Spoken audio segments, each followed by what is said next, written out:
Hello and welcome, I'm Bert the Stormtrooper, and today we're going to be taking a look at Transformers Generation 1 Grimlock, and I love this toy.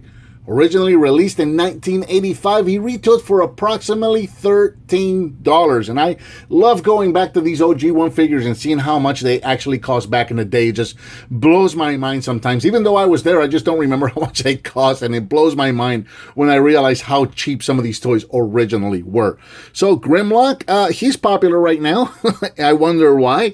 He's the leader of the Dinobots, and he was a robotic T-Rex. Here in Dino mode, Grimlock is approximately 5 inches tall. He's about 7.5 inches long from tail to the top of the head there.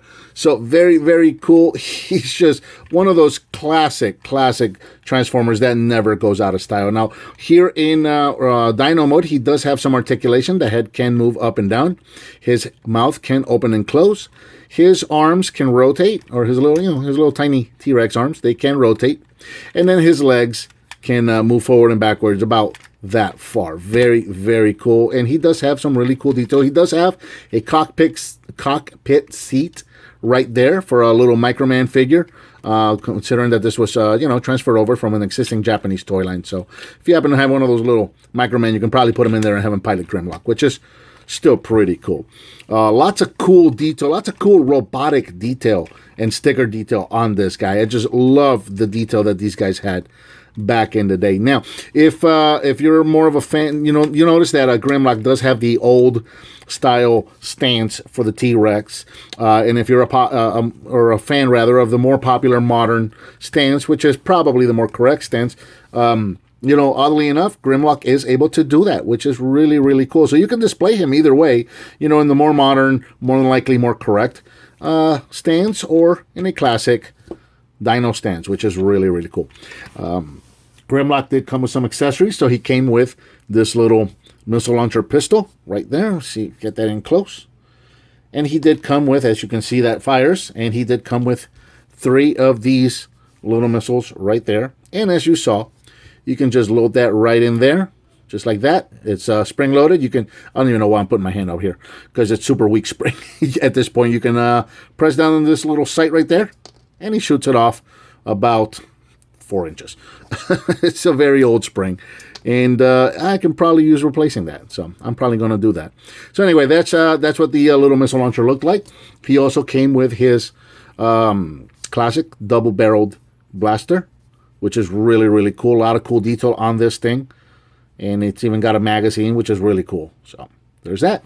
And then, of course, his classic signature red sword. So there's that. So those are his accessories, none of which he can use and or store here in Dino mode. So let's get into transformation.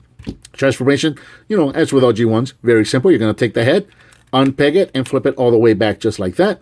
We're going to take the chest of the Dino and open this up. This is going to form his wings.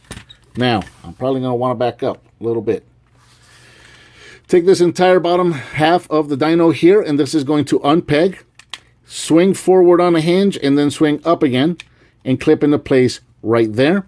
Take the arms right here, and this is kind of a thing of choice. You can flip these forward and have the claws work as hands, but if you want to go with the cartoon accuracy, then you're just going to push these back to reveal his robot fists, just like that. Come to the bottom here, take the tail, split this in half.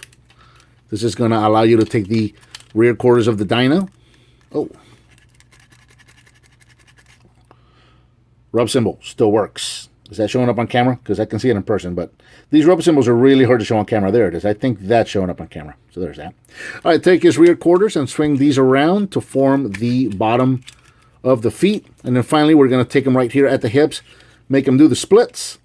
And then at this hinge right here, as you probably already saw, bring them down there. Just like that. Get them all straightened out. And there is Grimlock in robot mode, and he is majestic. Here in robot mode, Grimlock is approximately 6 inches tall. And, not a whole lot of articulation. The arms can go up and down. So, as it turns out, he actually had more articulation in Dino mode than he did in robot mode. But he still looks fantastic. Check that out. Head in black, chest in gold.